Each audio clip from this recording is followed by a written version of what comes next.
Vamos à palavra de Deus, meus irmãos. Livro do profeta Daniel, capítulo de número 11. É onde estamos na tarde deste domingo.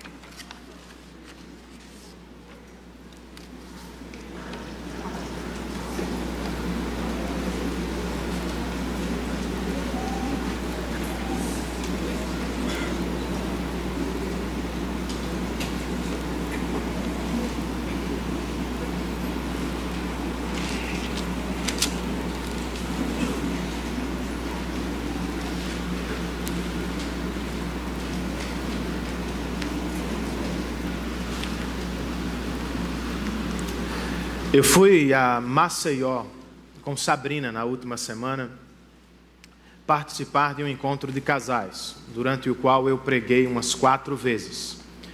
E ao término da primeira mensagem, nós recebemos um tempo livre para conhecer a cidade, conhecer a orla de Maceió. E ficamos sabendo que bem perto do hotel havia uma feirinha de artesanato. Eu perguntei a uma senhora que participava do evento, ela não era de Maceió, mas dizia conhecer bem a cidade. Quanto tempo até a feirinha de artesanatos da orla? Ela disse, pastor, coisa rápida, coisa de 10 minutos você chega lá. Começamos a caminhada e quando eu percebi já estávamos em 20. Eu parei e perguntei, eu consultei a um senhor que caminhava, era um turista. Eu disse, meu amigo, a feirinha de artesanatos fica a quanto tempo daqui? Ele disse, uns 15 minutinhos você chega lá. Andamos por mais 15 minutos e nada de feirinha. Eu resolvi parar e agora eu pensei comigo mesmo, vou falar com alguém que é local, alguém que conhece a cidade. Procurei o vendedor de coco. Disse, meu amigo, a feirinha de artesanato está há quanto tempo daqui? Ele disse, patrão, depende. 10 minutos se você andar bem, mas nesse seu passinho aí vai levar 1h15. Graças a Deus chegamos, mas longa foi a caminhada. E o que eu percebi ao longo do trajeto foi que as pessoas não sabiam ao certo onde estava a feirinha, ou ao menos não tinham ideia da distância entre onde estávamos e a feira de artesanatos. Você sabe, não necessariamente onde fica a feirinha de artesanatos da cidade. Sabe onde ficará o próximo momento de grande alegria da sua vida? Ou de tristeza? Tem certeza do tempo que o desfrutará? Você sabe exatamente o que acontecerá com seus filhos no futuro? E sobre o futuro do seu casamento, você sabe? Deus sabe, irmãos. De acordo com o capítulo 11 de Daniel, Deus sabe exatamente o que acontecerá no futuro da história. E por isso, os cristãos não precisam temer, nem tremer diante das crises da vida. Eu quero começar lendo com vocês o verso número 2, a primeira parte dele. E como fazemos ao longo da mensagem, vamos ler boa parte do capítulo 11.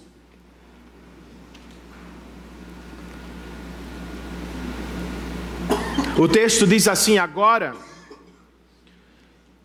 pois, vou dar-lhe a conhecer a verdade sobre o futuro. Vamos orar? Senhor, eu quero te dar graças por esta tarde e por este privilégio que tenho de servir os meus irmãos e de estar na tua presença te fazendo um culto em adoração. Receba, ó Senhor, as nossas canções, as nossas ofertas, que tudo chegue à tua presença como um aroma agradável. Mas agora que nos aproximamos de tua palavra, nós clamamos por tua assistência. Nós precisamos de ti. Nós também tememos o amanhã, por vezes ficamos com medo do futuro. E pedimos que através desta palavra, o Senhor fortaleça o nosso coração e nos encoraje para mais uma semana em Tua presença. Assiste-nos, ó Espírito Santo de Deus. Nós te pedimos isso, ó Senhor, em nome, por amor e para a glória de Cristo Jesus. Amém.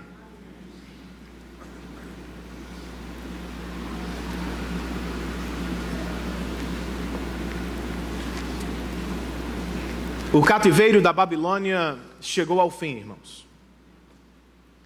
Exatamente como profetizado por Jeremias, ao fim de 70 anos, o rei Ciro da Pérsia liberou os judeus para retornarem à terra natal, Jerusalém. Mas logo o que parecia festa se transformou em luta, porque ao chegar, os judeus encontraram muita oposição. De cara, a obra de reconstrução do templo foi parada e assim ficou por 15 anos. E obviamente os nossos irmãos se encontraram desanimados. Desanimado também estava Daniel. Ao ver o que estava por acontecer e ao receber as notícias de Jerusalém, Daniel também desanima. E é por isso que, como aprendemos na semana passada, ele separa 3 semanas para orar e jejuar. O que é que ele queria, irmãos? Ele queria ajudar. Não podia fazer o percurso, era um homem de 85 anos, não podia carregar ele mesmo tijolos sobre os ombros, mas não queria ficar de fora da obra do Senhor. Ele se coloca de joelhos e clama pelo seu povo. Ele também queria respostas, queria saber se o templo seria terminado, se a obra de Deus avançaria ou pararia. Ele também se perguntava, será que Deus sabe? Será que Deus sabe o que está acontecendo com os meus irmãos em Jerusalém? Deus sabe, irmãos. De acordo com o que ele viu e ouviu, provavelmente do próprio Cristo. Deus sabe exatamente o que acontecerá a Jerusalém. Sabe exatamente o que acontecerá a Israel. Sabe também o que acontecerá à igreja no futuro. Este Deus, que se revela a Daniel, tem conhecimento sobre o futuro da história da humanidade. Por exemplo, irmãos, entre os versos 2 e 20, a nossa primeira divisão, o profeta nos diz, a partir do que ouviu, que Deus sabe que a história será sempre inquieta. Nossa primeira divisão cobre algo em torno de 350 anos de história. Para Daniel, história futura, para nós, passada. Ele começa primeiro com a Pérsia e com a Grécia. Verso 2. Outros 3 reis aparecerão na Pérsia. E depois virá um 4º rei, Xerxes I, esposo de Esté. Ele será bem mais rico do que os anteriores. E depois de conquistar o poder com sua riqueza, instigará todos contra o reino da Grécia. Qual será a resposta da Grécia? Verso 3. Então surgirá um rei guerreiro, Alexandre o Grande, que governará com grande poder e fará o que quiser. O que quiser será mesmo. Verso 4. Logo depois de estabelecido, o seu império se desfará e será repartido para os 4 ventos do céu. Aconteceu exatamente como Daniel viu. Alexandre não deixou herdeiro sobre o trono. Seu vasto império, conquistado em tempo recorde, foi dividido entre 4 generais, que por sua vez se transformaram em 4 pequenos reinos. Dos 4 reinos, a visão profética se ocupa com 2.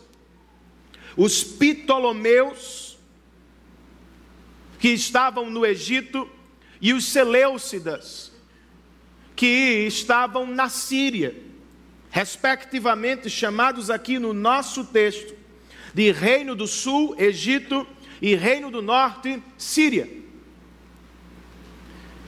E o que é que se dá entre eles, irmãos? O que é que acontece entre esses 2 reinos menores? Eles travam uma luta interminável por poder. Esta luta, ora será diplomática, ora será militar. Por exemplo, o verso 6 do nosso texto nos diz que depois de alguns anos, eles, rei do sul e rei do norte, se tornarão aliados. Como? A filha do rei do sul fará um tratado com o rei do norte, mas ela não manterá o seu poder, nem ele conservará o dele. Daniel está vendo antecipadamente, nós olhamos para trás, o que foi que aconteceu? A filha do rei do Egito, Berenice, foi dada em casamento ao rei da Síria, do norte. Só que o rei já era casado, e a primeira esposa dele resolveu acabar com a festa, envenenou o marido e fez o mesmo com sua nova esposa e o filho deles. O plano deu errado.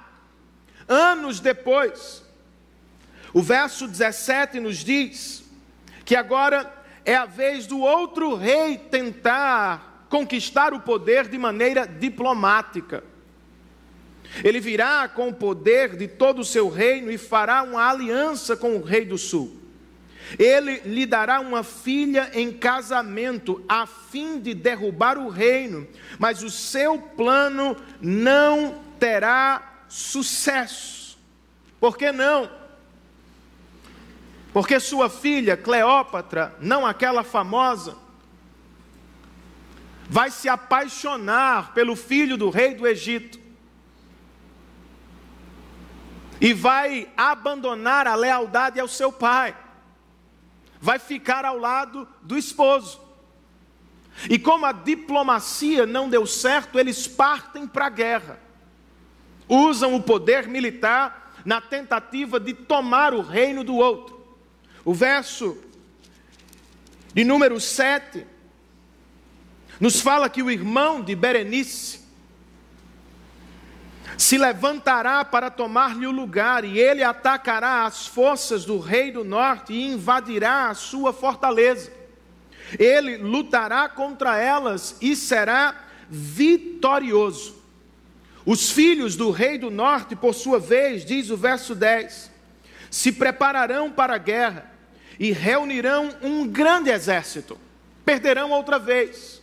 Mas logo encontramos no verso 13, o rei do norte reunirá outro exército, maior que o primeiro. Depois de alguns anos, voltará a atacá-lo com um exército enorme e bem equipado. Você percebe a inquietude das nações aqui?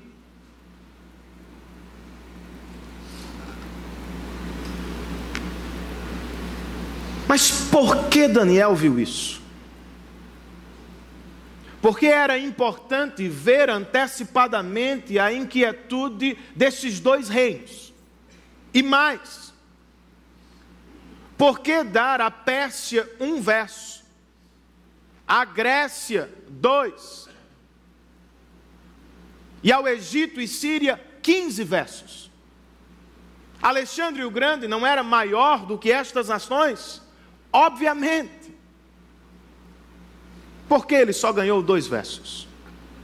Dale Davis escreve: ele é grande, mas ao menos aqui, ele não é tão importante. Israel é. A igreja do Senhor é muito valiosa. Por isso nós encontramos no verso 16 o seguinte registro: O invasor fará o que bem entender e ninguém conseguirá detê-lo. Ele se instalará na terra magnífica, ou seja, em Jerusalém, e terá poder para destruí-la. O que é isso, irmãos?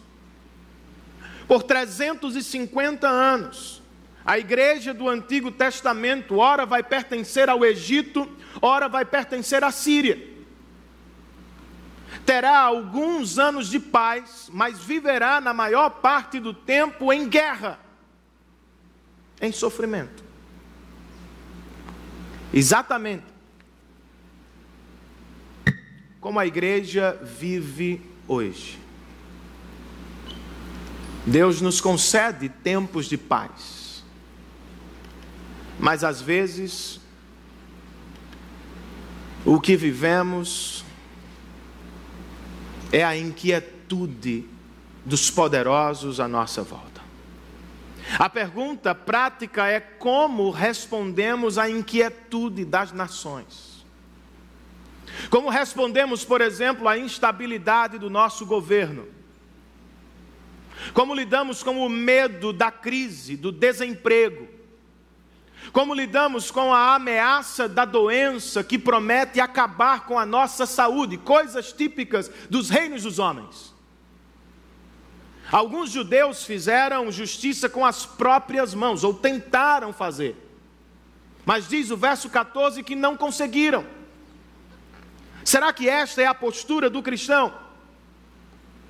Fazer justiça com a própria mão, ou tentar construir o reino de Deus à força, passando por cima dos reinos dos homens? Não. A nossa resposta deve ser a quietude.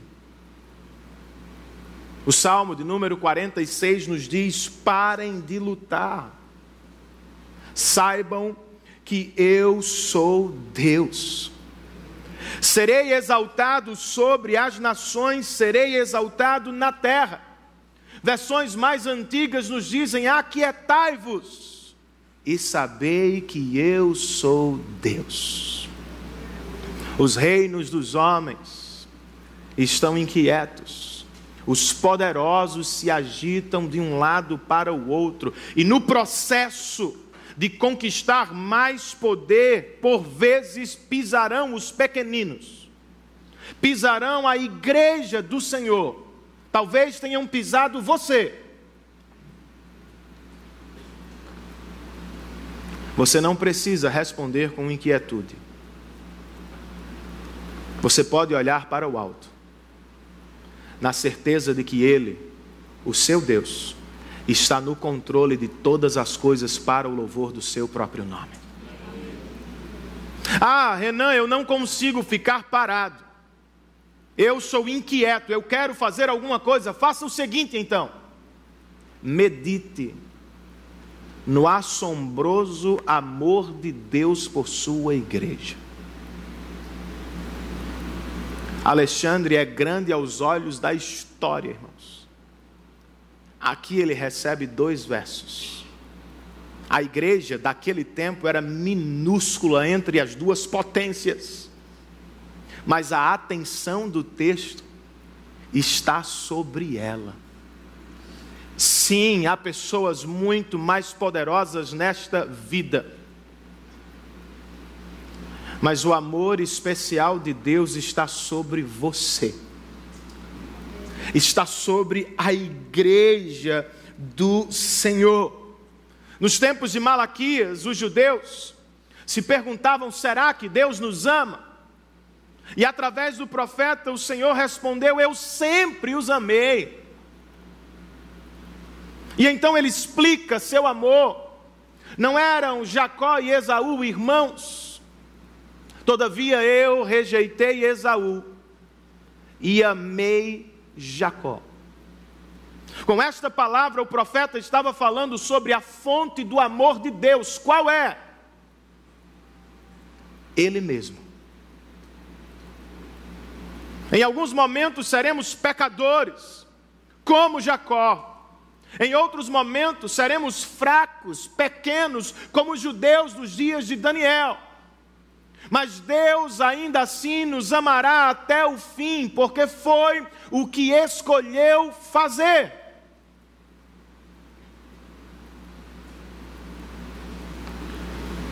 Os homens mudam, a situação também. Mas se há algo que não muda, irmãos, é o amor de Deus por sua igreja. Certo viajante passava por uma estrada, quando de repente ele notou um catavento em determinada fazenda. Sobre o catavento estava escrito: Deus é amor. Ele ficou curioso, bateu a porta da fazenda e quando o fazendeiro saiu, ele perguntou: o que é que você quer dizer com isso? Está insinuando que o amor de Deus muda de acordo com o vento? O fazendeiro disse: meu amigo, ao contrário disso. O que quero dizer é que, independentemente da direção do vento da vida, Deus sempre amará a sua igreja. Você crê? A vida está inquieta. Os poderosos machucam sua família. Corra para os braços do seu Pai por causa de Cristo Jesus. Ele ama você. Deus sabe, portanto, que a história será muitas vezes inquieta. Mas de acordo com o que ouviu do próprio Cristo, Daniel nos diz, na segunda divisão do texto, que vai do verso 21 ao 35, que Deus também sabe que a história será difícil. Por quê, irmãos?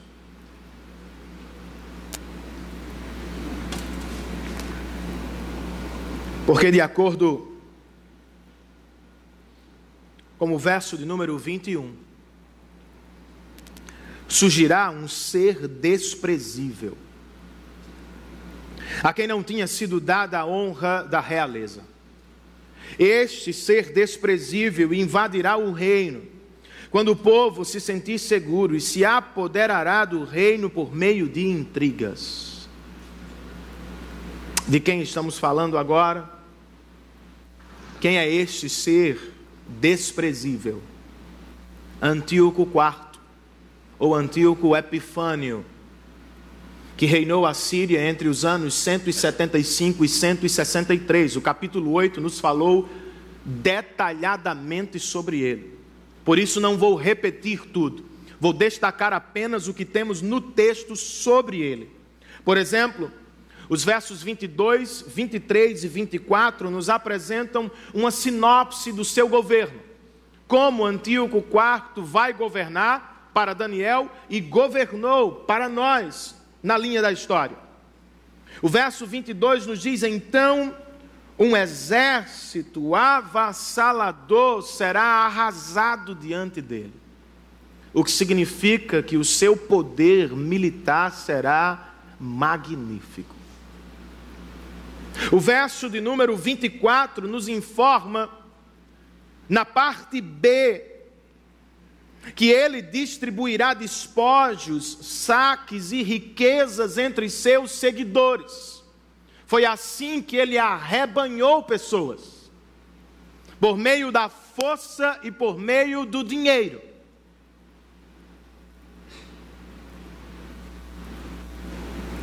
Do verso 25 ao 31, o profeta nos revela os objetos da hostilidade de Antíoco IV.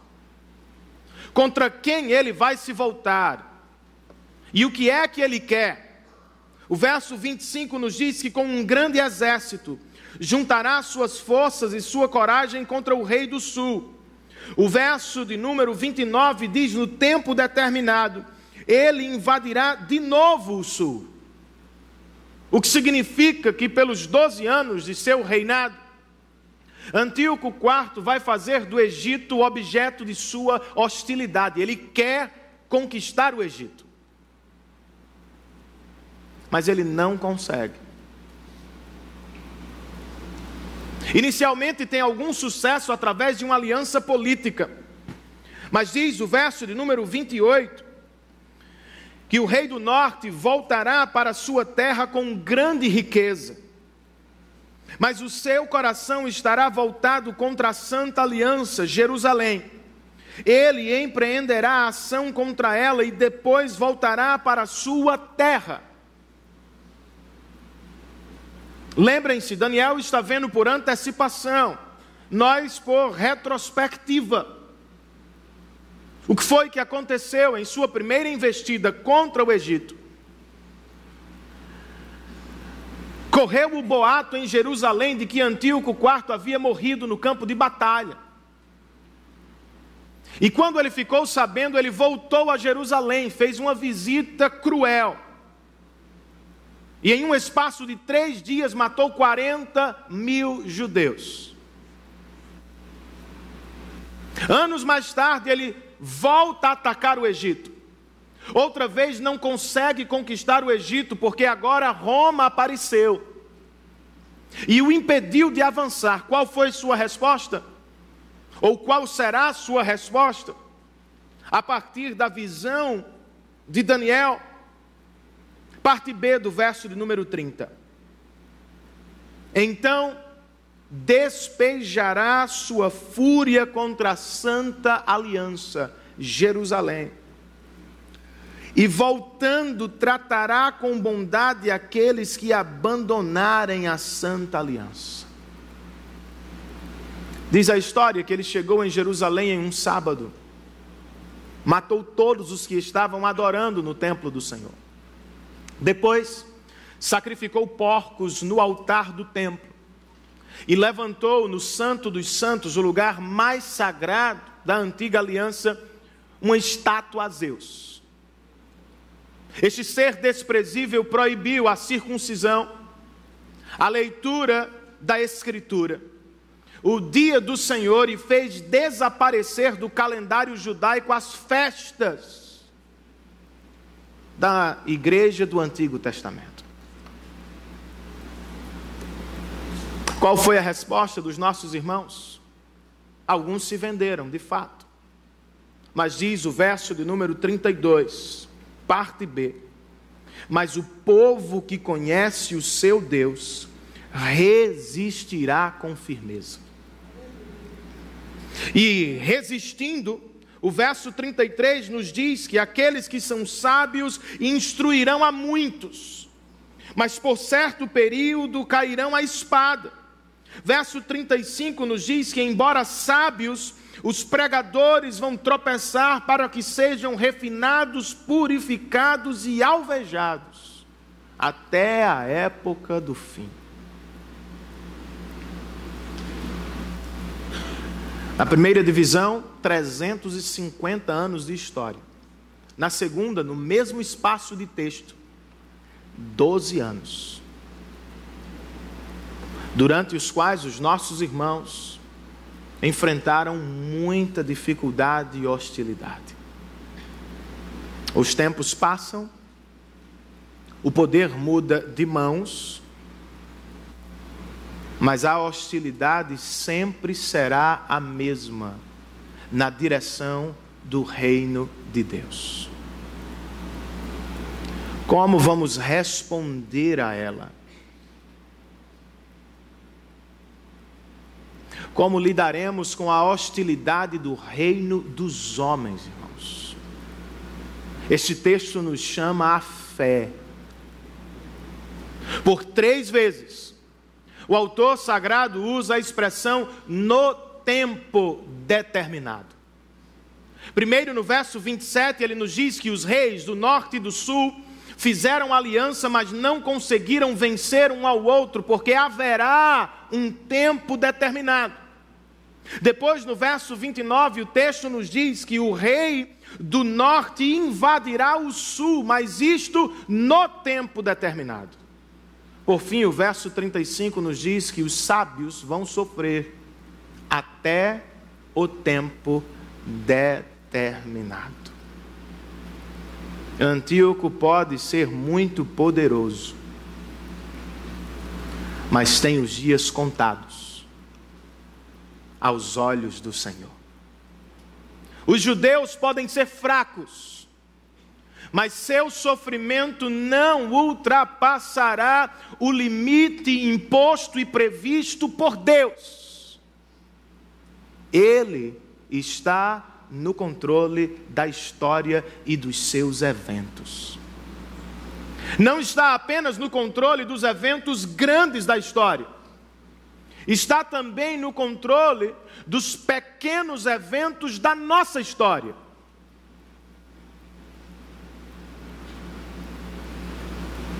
O inimigo jamais terá poder absoluto sobre você. É Deus, por assim dizer, que dá as cartas. É Deus que dá as regras do jogo. É Deus e não o diabo que se assenta no trono do universo. Tenha fé, cristão. Ele está no controle. Você vai encontrar nos carros e vai falar por vezes, agora é um jargão, Deus no comando. Não é assim? Se Deus está no comando, descansa, meu irmão. Se você de fato crê no que você professa, descanse. Não é o mal que governa. É o Deus Todo-Poderoso que governa a história para a glória do seu nome, para o bem eterno da sua igreja. Sendo assim, descanse, mãe. Descanse, homem. Descanse, irmã. Descanse no governo soberano do Senhor. Não devemos apenas responder com fé, irmãos. A hostilidade do reino dos homens, nós devemos responder com obediência. É verdade, alguns se venderam, mas outros resistiram. Resistiram a quê, Renan? Resistiram ao projeto de Antíoco IV, chamado helenização. O mesmo que Nabucodonosor tentou fazer com Daniel e seus amigos. Erradicar da mente e do coração deles a Bíblia Sagrada, o compromisso com o Senhor, a cultura de Israel. Antíoco agora quer fazer o mesmo. Se vocês se prostrarem diante das estátuas do panteão grego, não morrerão. Se vocês adorarem também os meus deuses, não morrerão. Mas se adorarem somente a Yahvé, estarão fritos.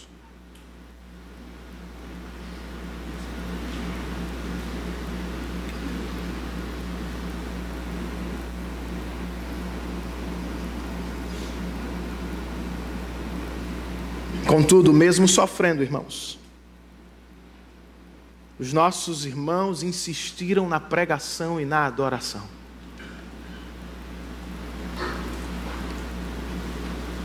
Nós devemos amar a cultura e participar ativamente dela. Mas inevitavelmente ela entrará em choque com a cultura do reino de Deus. E quando uma escolha estiver diante de você, você terá de seguir, eu espero, a resposta de Pedro aos líderes do Sinédrio. Importa-nos obedecer antes a Deus e não aos homens. E por que vamos ter compromisso com os princípios do reino de Deus? Seremos perseguidos na faculdade, isolados. O caminho da carreira profissional se tornará mais difícil. E por vezes as pessoas vão nos hostilizar, porque não participamos de certas práticas, não concordamos com tais filosofias da cultura contemporânea.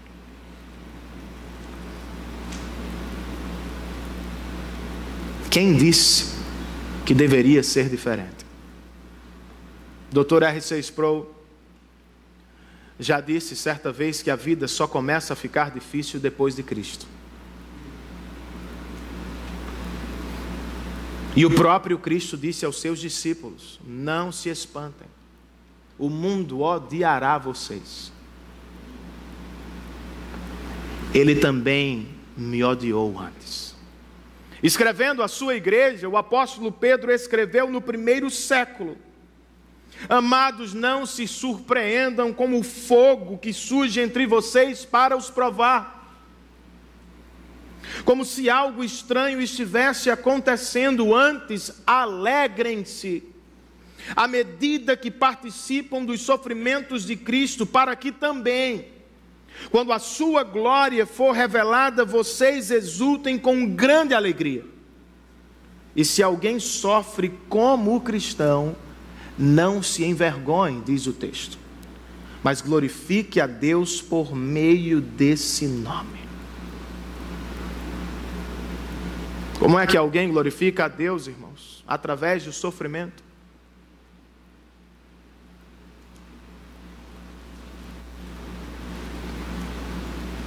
Quando sofremos por causa do Evangelho. Não é porque somos chatos, improdutivos. Não. Quando sofremos por causa do Evangelho, o apóstolo Pedro nos diz algo assombroso: vamos ser participantes dos sofrimentos de Cristo. O que é isso? O meu sofrimento não será redentivo. Ele não terá poder para me salvar diante de Deus, tampouco de salvar as pessoas que assistem-me. Contudo, quando eu sofro por causa do Evangelho, irmãos, eu aponto para o único sofrimento que salva, o sofrimento de Jesus Cristo na cruz do Calvário. Ao mesmo tempo, diz o apóstolo Pedro, sofram na expectativa da manifestação da glória dele. Quando eu sofro por causa do Evangelho, irmãos, por exemplo, abrindo mão de algo que não me pertence, ou não participando de algo que não glorifica a Deus, eu estou dizendo às pessoas que me assistem: Cristo me é mais caro, precioso do que qualquer presente da terra. Quando sofro por causa do Evangelho, eu digo às pessoas que a minha alegria última não está aqui, ela está em Cristo. Nós aguardamos por algo melhor, o retorno glorioso do Filho de Deus. O sofrimento do cristão glorifica muito mais a Deus do que a sua prosperidade. Não precisa ser cristão para querer carro, saúde e dinheiro. Precisa, irmãos? Qualquer pessoa ficaria feliz com isso. Mas para dar glórias a Deus, apesar de não ter estas coisas, só alguém que viu em Cristo o bem mais precioso do seu coração. Por isso o pastor John Piper diz: Deus é mais glorificado em nós quando nós estamos mais satisfeitos nele. E isto em tempos de escassez e dificuldade, não em tempos de facilidade ou prosperidade. Deus sabe, irmãos, que a história será inquieta. Deus sabe que a história ficará difícil. E para terminar, de acordo com o que ouviu, Daniel nos diz que Deus sabe que a história terá um fim. Verso 36 ao verso 45.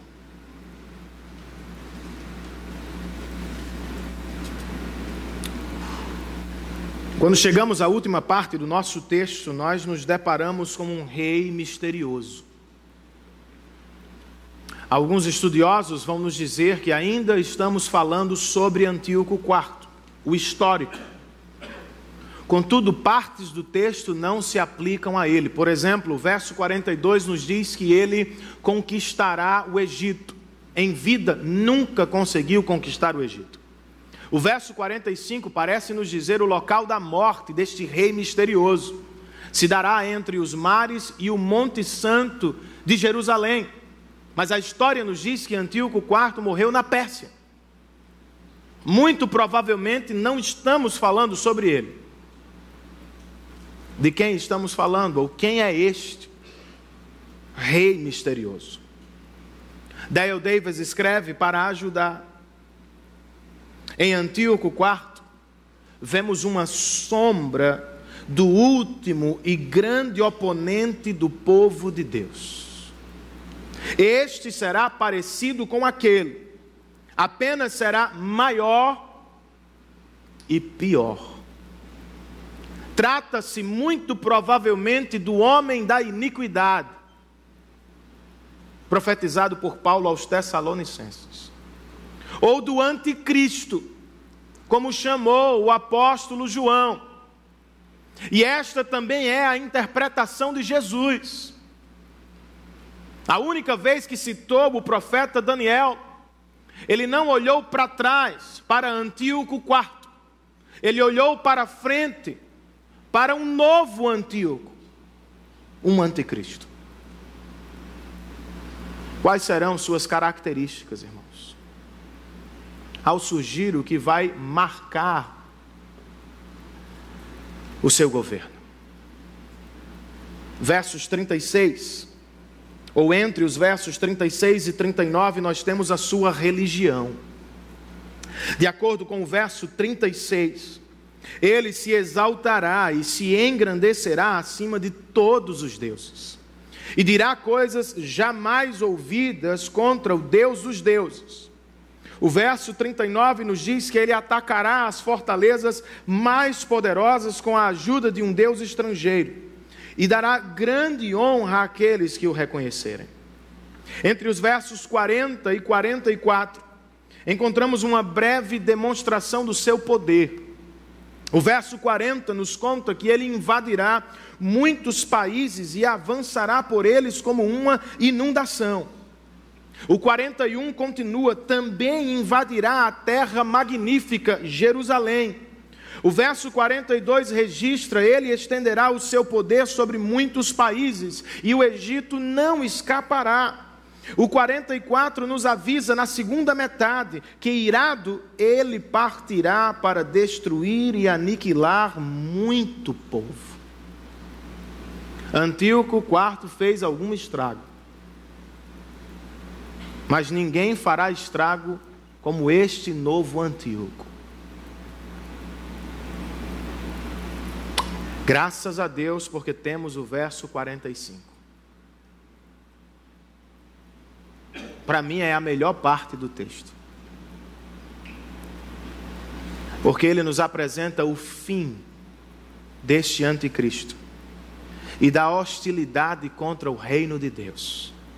O verso 45 registra: armará ele suas tendas reais entre os mares, no belo e santo monte. No entanto, ele chegará ao seu fim e ninguém o socorrerá.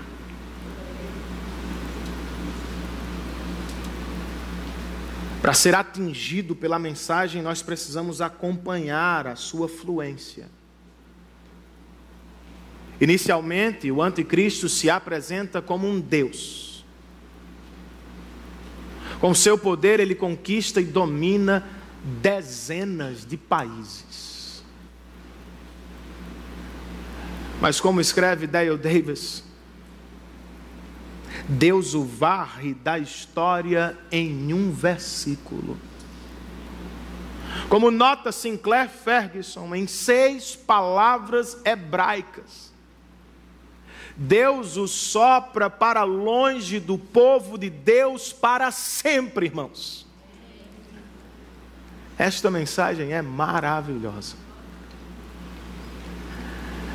Mas a pergunta é: como viveremos até lá? Até o fim.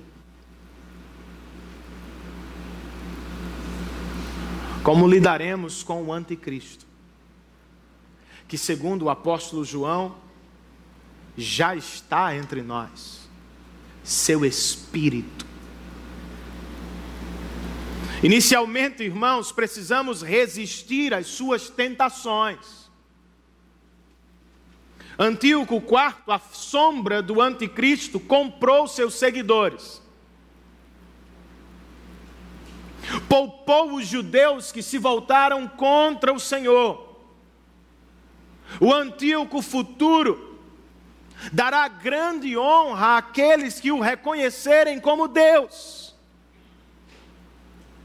Mas o apóstolo Paulo diz assim aos Efésios: vamos nos vestir de toda a armadura de Deus para resistir às ciladas do diabo. O próprio Cristo, depois do Getsemane, olhou para os discípulos e lhes disse: vocês precisam vigiar e orar para não entrar em tentação.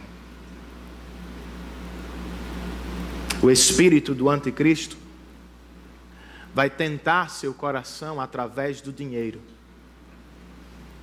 do sexo, do poder, da fama, da riqueza, do bem-estar, da facilidade. Ele vai levá-lo a acreditar que nestas dádivas você encontrará salvação existencial. E se não cuidar do próprio coração, se não se levantar para vigiar e orar, muito rapidamente você se prostrará diante destas dádivas como se elas fossem deuses. E estará por tabela adorando o espírito do anticristo. Notem um detalhe. Em um verso, Deus afastará o anticristo para sempre.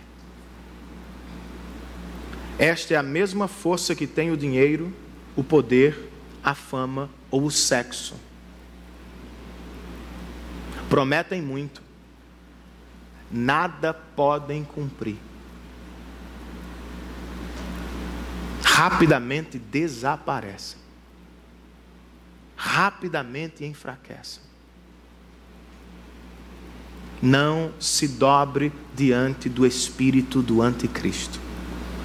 Afaste-se dele e se aproxime de Deus por meio de Cristo, para encontrar no Senhor satisfação plena, genuína e eterna para a glória de Deus. Enquanto resiste, viva o seu presente. Apesar da dificuldade, viva o seu presente em santa expectativa pelo fim marcado de Deus ou por Deus. Eu sei que a vida às vezes fica difícil. Sei que nem sempre conseguimos estar tão felizes, alegres, tranquilos. Mas lembrem-se deste texto. Em um sopro, irmãos, Deus mudará a situação e nos levará à alegria eterna do nosso Pai. As crianças estão em Nárnia, a ficção de C.S. Lewis, que vez por outra eu cito. Hoje é uma passagem diferente, é inédita, eu acho. As crianças estão em Nárnia quando descobrem que seu amigo Fauno Túmenos está preso no castelo da feiticeira branca. E é claro que elas querem ajudá-lo, mas nada podem fazer contra a feiticeira. Estão jantando como um castor, quando ele diz: vocês nada podem contra ela. Mas não se desanimem. Aslan está a caminho. O grande leão, representante de Cristo, está a caminho. Edmundo, uma das crianças, pergunta: mas e se a feiticeira branca transformar Aslan em estátua de pedra, como fez com os demais? O castor dá uma gargalhada, irmãos, e continua: se ela conseguir ficar de pé diante dele, já será muita coisa. E se conseguir encará-lo olho no olho, eu me levantarei para parabenizá-la, porque ela é uma falsa rainha, ele é o Senhor dos bosques, o verdadeiro rei de Nárnia, e quando chegar, colocará todas as coisas em ordem. E então ele cita uma profecia antiga de Nárnia, que dizia o seguinte: o mal será bem quando Aslan chegar. Ao seu rugido a dor fugirá, nos seus dentes o inverno morrerá, e na sua juba a flor da primavera há de voltar. Por agora o câncer parece ter a última palavra. Por hoje o homem mau parece poderoso demais quando invade a nossa família para matar. Mas esta não será a realidade para sempre. Em breve, irmãos,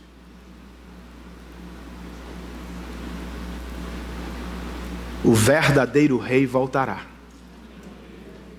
E ao chegar, ele colocará todas as coisas no eixo outra vez.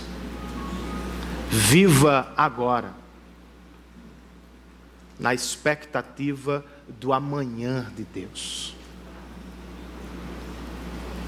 Porque eu não sabia exatamente onde ficava a feirinha de artesanato de Maceió, eu e Sabrina andamos muito mesmo, tanto que voltamos de táxi, de tão cansados que estávamos.